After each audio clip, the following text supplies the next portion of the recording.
it be? Yeah, I see the wine list, please.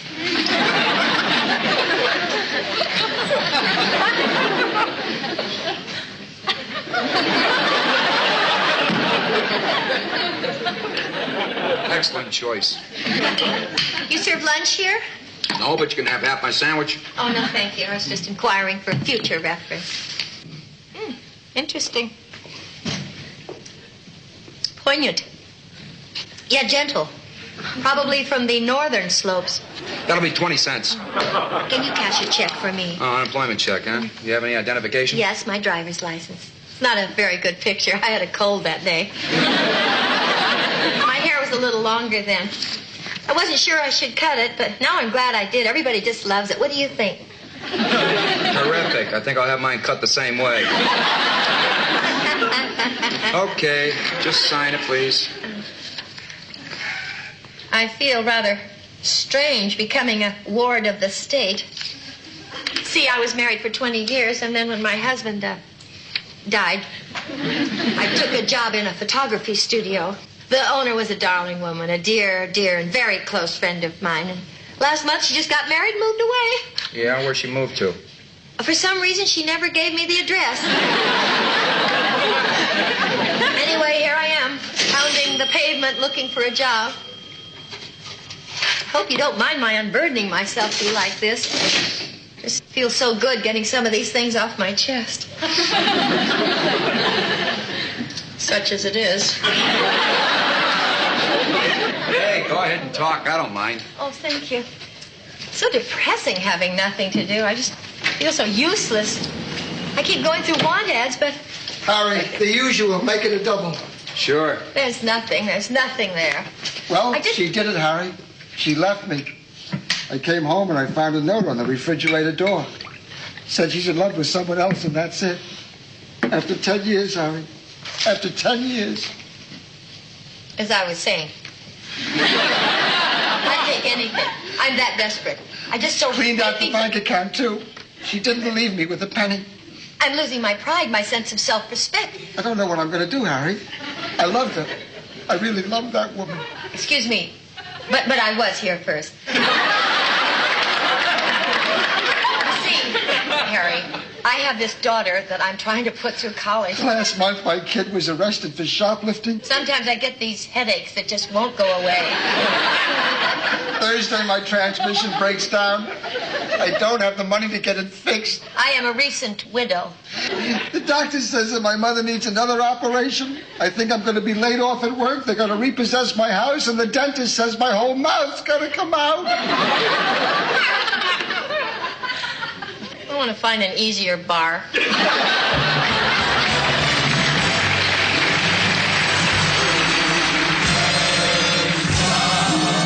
Surrounding up golden gates and we disappear.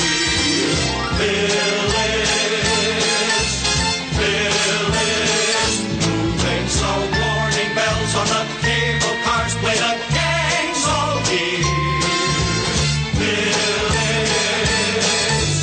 Phyllis, who charms the crabs on fishermen's wharf right out of their shell. Who lights the lamps of Chinatown just by walking in view.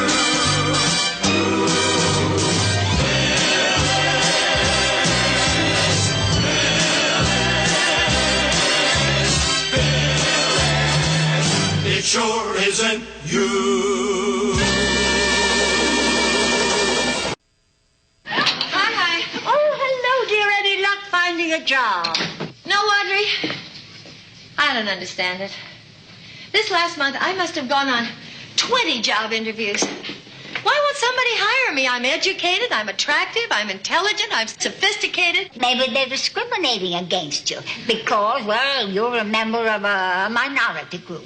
What minority group? Meatheads. Oh.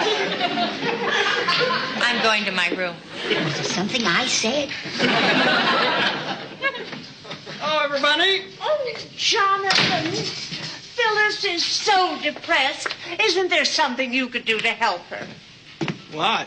Well, you must know someone who'll give her a job. Think. Don't you know someone who owes you a big favor? There is somebody. Unfortunately, it's Phyllis. As a matter of fact, there is somebody who owes me a favor. I was reading about him the other day. He's just been made president of one of the biggest advertising firms in San Francisco. I haven't seen him in years, but I did do him a favor during the war. Oh, what was that, dear? Oh, nothing much. Saved his life. Oh, may I speak to Mr. Bob Keating, please? Tell him it's Major Jonathan Dexter. Seems a fair exchange. I save his life, he gives Phyllis a job. I think he's getting the worst of it. Oh, Bob?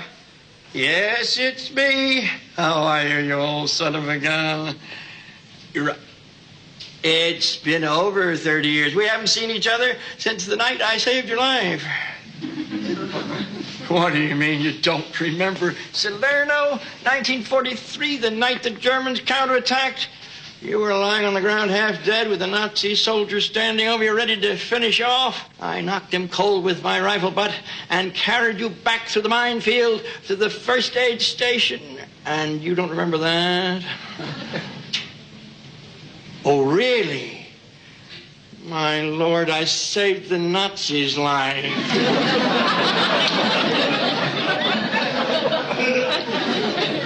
Oh, I'm really sorry about that, Bob, but it was rather dark. Concussion now. Still hurts when it rains. Nice talking to you. Maybe the Nazi could give Phyllis a job.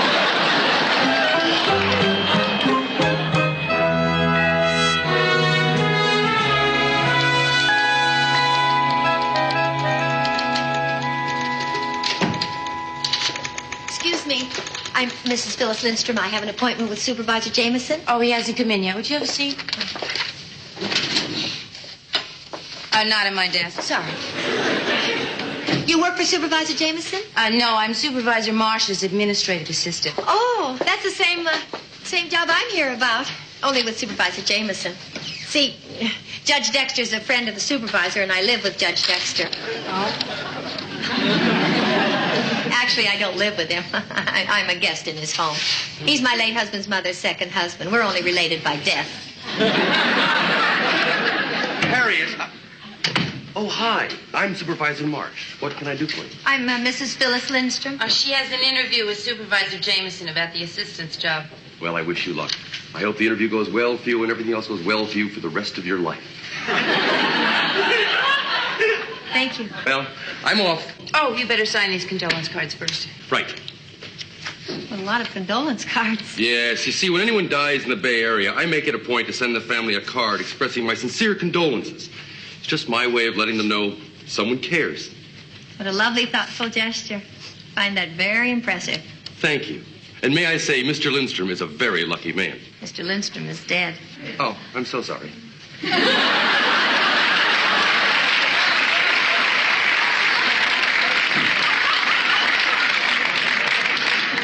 Your boss certainly seems to be a master of the art of politics. Yes, he's the kind of man who could go all the way. Oh, you date him, too. I see what you mean, politically. Morning. Oh, Supervisor Jameson, this is Mrs. Phyllis Lindstrom, and she has an appointment. Of course. How are How do you? you do? Oh, sorry. It's a condolence card on the death of my husband. Would you step into my office? Sit down, Mrs. Lindstrom. Would you like some coffee? Oh, yes, thank you, Black. Well, Judge Dexter spoke very highly of you. Well, he spoke very highly of you, too. However, he didn't tell me you were so young. Well, I believe it's time for young people to start taking an interest in politics. Yes, I believe we should, too. You know, the people out there have lost their faith in politicians. And what we must do is restore that faith with a new generation of leadership. We have to tell people the truth. We have to show them that we care. We have to show them that we can get things done. Oh, Mr. Jameson, please let me help you. For too long, I've been wrapped up in myself. I want a chance to serve. I want to do great things for people. Great things. Mrs. Lindstrom, that's part of the problem. The old politicians promised people great things and they didn't deliver. From now on, we must be sure that what we promise, we deliver. Oh, I'll deliver, I promise. Come in. Hi, guys. You got a minute, Paul? Sure. Phyllis Lindstrom, I'd like you to meet Frank Allen and Rich Gurian from our City Hall press corps. What can I do for you guys? Paul, there's a rumor going around that the grand jury upstairs is going to issue an indictment naming you in connection with that construction fraud at the marina. They say you're involved in a $100,000 kickback scheme. You're kidding. Well, I'm not going to dignify a ridiculous rumor like that, but if you gentlemen will wait outside my office for just 1 second, I'll prepare a statement for you. Right. Isn't that awful? People going around spreading rumors like that? You'd think people would have the common decency to wait for the facts before they spread gossip that could affect someone's entire career.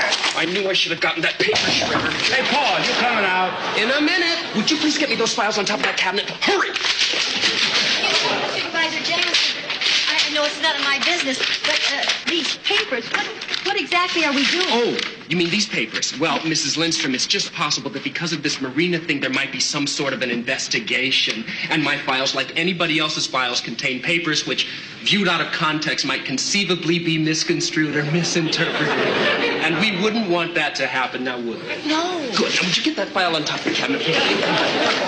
Supervisor Jameson, without meaning to pry, these papers that are open to misinterpretation, what sort of papers are they? Love letters. Now, Mrs. Lindstrom, would you do me one more favor? Would you go outside and tell the reporters that I will be with them in 1 moment? She must have loved you very much. You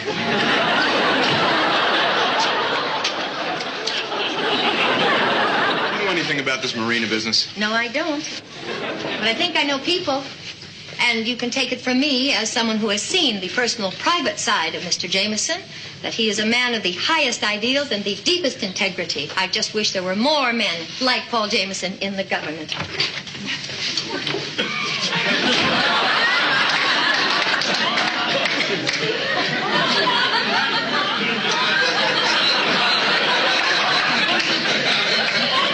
Well, gentlemen, what can I do for you? My father always thought children should be forced to face reality.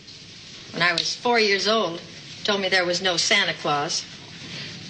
I used to pray to God that Daddy was wrong. Then Daddy told me there was no God. And so now, as an adult, maybe I go too far the other way. But I have this great need to believe. Maybe that's why I believe that Paul Jameson is innocent. And that all men are brothers, that the soul survives the body, and that one day Sonny and Cher will remarry. Yes, I believe Jameson's innocent. And to the best of my ability, I'm going to work with him, help him, advise him, and be at his side. And after a week of that, he's jailed. Hello, everybody. Oh, Jonathan, Supervisor Jameson gave Phyllis the job. Wonderful. Doesn't surprise me, of course. I've known Paul Jameson since he was a child. Through the years, he's been like a son to me. He was arrested today for bribery, graft, and extortion. I never really liked the boy. All those politicians are the same. No matter who they are, sooner or later they all get their hands dirty. Now, you take Warren Harding. He was one of the nicest gentlemen I ever knew. Charming, gallant, witty. Mother.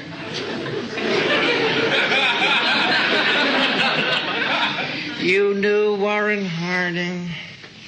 Well, I never told anyone before, but I knew him very well. He used to slip me into the White House. Warren G. Harding used to slip you into the White House? That's right. And the G stood for goo-goo eyes. I never knew that. Mother, you shouldn't make up false, scandalous stories about presidents in the United States. Yes, there are enough true ones. I'm not making it up. Well, anyway, Supervisor Jameson is my boss, and to the best of my ability, as I told him, I will serve him. And I'll do whatever he wants, whenever he wants, day or night. That's the same thing I said to President Harding.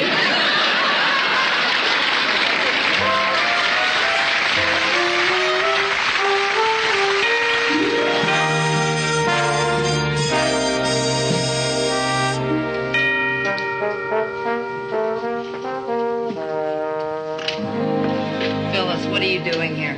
I work here, remember? And you're 5 minutes late. But don't worry, I won't tell anybody. Phyllis, the mayor just held a press conference. Supervisor Jameson's resigned. The mayor's appointed somebody else to take over for the rest of his term. The new supervisor, he's going to bring in his own staff. You mean I'm fired? Afraid so. Oh, I guess they just haven't had time to give you your official notification yet. Fired? I haven't even been working here a full minute. Makes it kind of hard to ask for a reference, doesn't it? I wanted this job so badly, too. Phyllis, can I tell you something? You know, when you came in here Thursday, even though we only spoke for a few moments, I knew deep down that I couldn't stand you. Believe me, you and I sharing the same office would have been hell. We'd have been at each other's throats the entire time. You're very sweet. Thank you for trying to cheer me up. Good morning, Harriet. Good morning, Phyllis. Well, first day on the new job, huh? I certainly hope you find serving the citizens of this great metropolis a rewarding and gratifying experience. Supervisor Marsh, I guess you haven't heard, but Supervisor Jameson has resigned, so Phyllis is fired. Oh, well, I certainly hope you found serving the citizens of this great metropolis a rewarding and gratifying experience. Did the mayor appoint anyone to fill out Jameson's term yet? Yes, Dan Valenti, the labor leader, the guy who used to be president of communications workers. Oh, yes, I served with him on a commission once. He's a very dedicated, energetic, honest man. The country needs 1,000 more just like him. Maybe we should put him out to stud. Let him get settled first.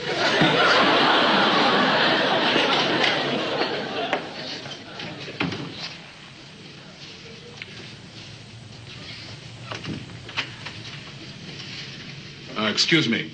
I'm looking for Supervisor Jameson's office. That's it. He won't be in today. He's under arrest. I know. The mayor just gave me his job. I'm Dan Valenti. Oh, how do you do? I'm Mrs. Phyllis Lindstrom. I was Supervisor Jameson's administrative assistant. Oh, I would have to find one of those.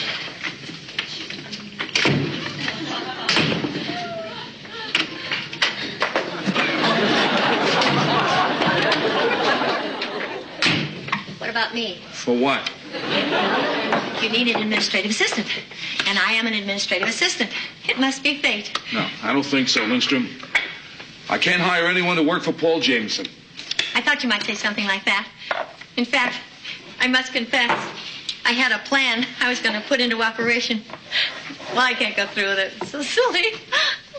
I was going to cry. Of course, it would have worked. The man hasn't been born who could resist Phyllis Lindstrom's tears. However, I don't see why I should have to beg for this job when all I'm asking for is simple justice. See, I was fired from the job because I was hired by somebody who's now accused of being a crook. And that's guilt by association, and that's not fair. And if you had one spark of decency in you, you wouldn't allow it to happen. Look, Lindstrom, when a supervisor goes, so does his staff. Now, that's the way it is.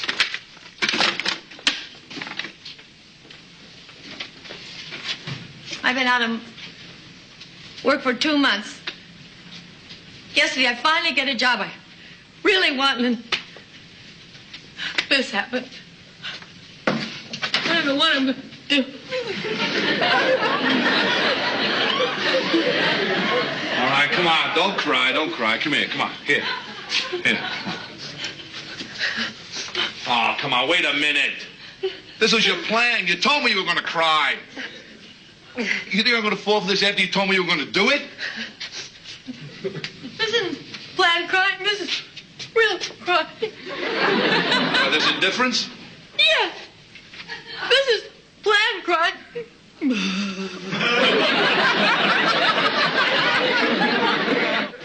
This is real crying.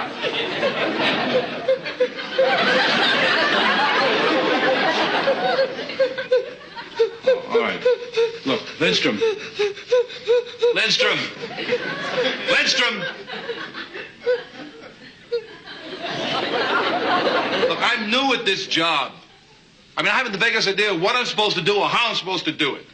And the last thing in the world I need is some nutty lady sitting here crying in my office. Well, if you hired me, I could keep people like that away. Please, Mr. Valenti. Just give me a chance. Well, I would like someone with experience. Someone who knows City Hall. Someone who can show me the ropes. I'll tell you what. You're hired. Oh, Mr. Valenti, thank you. Look, forget the thanks. Come on, let's get to work. I need some pencils. Where do they keep the pencils? I don't know. All right, never mind. I have to make some calls first. How do you get an outside line? I don't know. You don't know? Weren't you Jameson's administrative aide? Yeah, but I only worked for him for 45 seconds. Are you telling me I hired a complete incompetent? Yes. But you'll see, I'm so glad. You're so nice to me. I'm so grateful. Hold on a minute. This isn't going to work out. Are you telling me I'm fired? I'm afraid so. Minute and 10 seconds. Well, at least I held this job longer than the last one. All right, wait a minute. I don't want to start my first day as supervisor firing someone. Want me to come back so you can fire me tomorrow? Lindstrom, come here.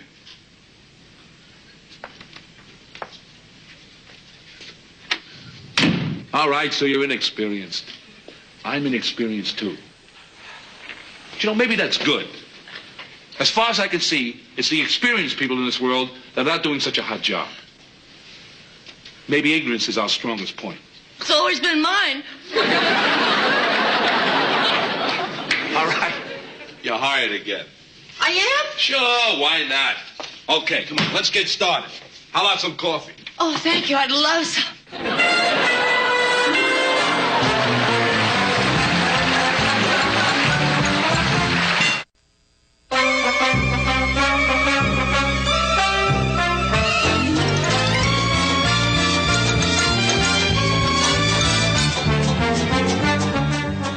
You're watching ALN.